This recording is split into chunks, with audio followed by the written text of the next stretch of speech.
तो आज के हमारे इस वीडियो में हम जानेंगे कि कैसे अपनी अर्निंग को 10,000 से ज़्यादा भी इंक्रीज कर सकते हैं।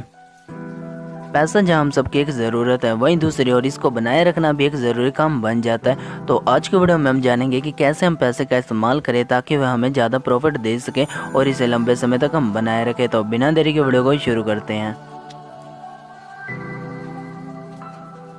रोल नंबर 1, अगर आप एक स्टूडेंट हो तो आप जानते होंगे कि हमारा कॉपीज़ में या फिर बुक्स में खरीदने में कितना ज़्यादा पैसा लग जाता है। तो वहीं दूसरी ओर जहाँ पर हमें फेयर कॉपी का तो हम कुछ भी नहीं कर सकते, वो तो हमारी एक ज़रूरी चीज़ बन जाती है। लेकिन हम इसका फिर करें क्या, इस सवाल ये उठता है।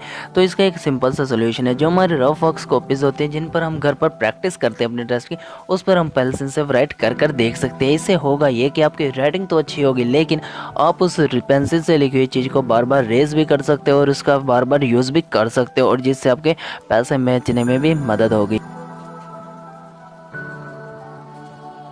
रूल नंबर 2, पैसे को बचाने का मतलब है कि उसका सही तरीके से इस्तेमाल करना, उसका इस तरीके से इस्तेमाल करना ताकि वो भविष्य में हमें ज़्यादा प्रॉफिट दे सके। अब इसे एक उदाहरण कैसे समझते हैं। मान लो आप कभी बाजार में गए, आपको एक तरफ पर दिखा 30 रुपये वाला बर्गर और एक तरफ पर आपको देखने को मिलता है एक जूस का गिलास या फिर कुछ सारे फ्रूट। अगर आप बर्गर वाली साइड जाते हो तो इसके साथ आप बर्गर तो खा लोगे, लेकिन उसके साथ आपको बहुत ज़्यादा बीमारी या फिर बीमार होने का खतरा बन जाता है। लेकिन वहीं दूसरी ओर अगर आप फ्रूट्स की तरफ जाते हो तो आपको बीमार होने का और बहुत सारी बीमारियों का खतरा तो घट जाता है, बल्कि जो बीमारियां होती हैं उन्हें भी ठीक होने का चांसेस बढ़ जाते हैं। तो आई होप आप ये पॉइंट समझ गए होंगे।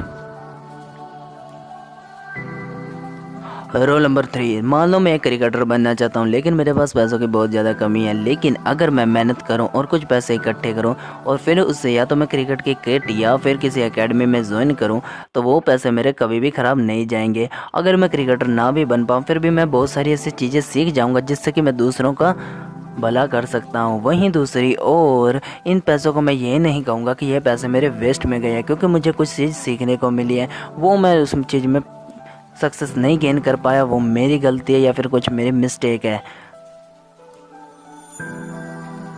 रोल नंबर 4, कहने को तो वैसे रोल नंबर 4, लेकिन आप इसे भली बात ही जानते होंगे क्योंकि एक बहुत ही बेसिक सा पॉइंट है। तो चलिए जानते हैं इसके बारे में। इसको कहते हैं हम इन्वेस्टमेंट। इन्वेस्टमेंट करना भी एक पैसों को बचाने का और भविष्य में उसका सही इस्तेमाल करने का एक बहुत ही अच्छा मेथड है। जहाँ पर अगर मान लो कि मैं दिन में रोज़ एक रुपये इकट्ठा करता हूँ तो साल बाद मुझे 365 यानी कि 365 रुपये मिलते हैं, जो कि मैं अपने किसी भी काम में लगा सकता हूँ। और आप भी इसे लगा सकते हैं हमारी ये वाली वीडियो को देख कर कि हम कैसे इन्वेस्टमेंट की गई चीज़ों का इस्तेमाल भी कर सकते हैं और अपनी प्रॉफिट को और भी गेन कर सकते हैं और अपने गोल को अचीव कर सकते हैं।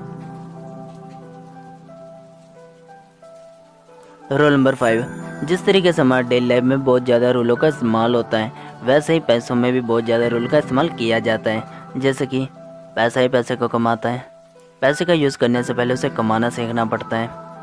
पैसे का असली हकदार वही है जो पैसे का यूज़ जानता हो और यूज़ करता हो, क्योंकि बाकी सारे तो उसके चौकीदार हैं।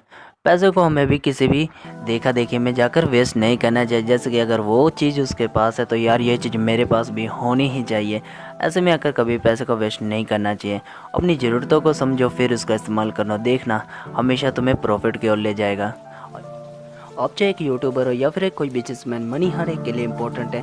इंसान की जो एक मेन ज़रूरत है वो है मनी। अगर आपको मनी मिलती रहे तो आप अपने काम में वृद्धि भी कर सकते हो और उसे और ज़्यादा फैला भी सकते हो। कुछ दिनों पहले की बात है, मेरे दोस्त ने मुझे एडवाइस दी कि मैं इस सैलून से बाल कटवाऊँ। जब मैंने उससे इसका रीज़न पूछा तो उसने कहा कि इस शॉप का जो ओनर है वो अपने कस्टमर के साथ बहुत ही अच्छे तरीके से बातचीत करता है। आई होप आप फर्स्ट पॉइंट समझ गए होंगे। एक बिजनेसमैन को हमेशा अपने कस्टमर के साथ एक अच्छा बिहेवियर शो करना चाहिए, जिससे कि उसकी अर्निंग और उसके कस्टमर और उसके बीच की कंजर्वेशन और रिलेशनशिप, जो उसकी फ्रेंडशिप है, वो भी ज़्यादा होगी। अगर आपकी एक बड़ी शॉप है जिस पर कस्टमरों का आना जाना लगा रहता है तो आपको होना चाहिए कि आप अपने साथ और भी वर्करों को काम दो, क्योंकि जब आप ऐसा नहीं करोगे, आप एक ही कस्टमर के साथ लगे रहोगे और बाकी सब कस्टमरों को इतना टाइम नहीं दोगे तो उन्हें लगेगा जैसे कि हम पर ध्यान ही दे रहा है, और अपना टाइम तो हर एक के लिए कीमती है। आई होप आप पॉइंट समझ गए होंगे। आपको अपने साथ वर्करों का काम करवाना ज़्यादा ज़रूरी है ताकि कस्टमरों को ये ना लगे कि हमारे यहाँ पर टाइम वेस्ट हो रहा है। रूल नंबर 3, वैसे तो मैं एक बड़ा यूट्यूबर नहीं हूँ, पर अगर मैं अपनी वीडियो में से म्यूज़िक को कट आउट कर दूँ तो कुछ खाली खाली सा लगेगा। ऐसे ही अगर आप अपने शो पर थोड़ा सा म्यूज़िक रखोगे जिससे कि लोगों को एकदम से स्ट्रेस से थोड़ी सी राहत मिले, और अपने इस शॉप में लाइट का भी प्रबंध सही रखोगे तो इससे भी कस्टमर को एक गुड फीलिंग मिलती है, जिससे कि वो आपकी शॉप पर बार बार आना चाहेंगे।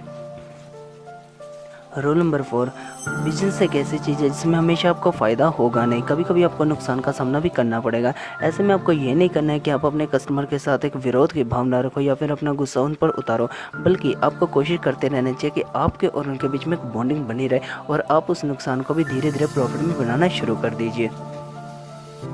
रूल नंबर 5 के बारे में मैंने पॉइंट नंबर 1 में बताया था, लेकिन रूल नंबर 5 जो है वो फर्स्ट से थोड़ा सा अलग है। इसमें आपको क्या करना है कि आपको अपने कस्टमर के साथ एक ऐसी डीलिंग, एक ऐसा रिलेशनशिप बना कर रखना है जैसे कि उनके लगे कि आप ही वो जो उनकी प्रॉब्लम का सोल्यूशन कर सकते हो। आपके अलावा कोई उनकी प्रॉब्लम नहीं तो समझ सकता और नहीं कोई इसका सोल्यूशन निकालना है। एकदम उनसे अपने फ्रेंड की तरह बिहेवियर करना है। आई होप आप वीडियो समझ गए होंगे। वीडियो अच्छी लगी और लाइक करें, कमेंट करें, चैनल को सब्सक्राइब करें और मिलते हैं हमारे अगले वीडियो में।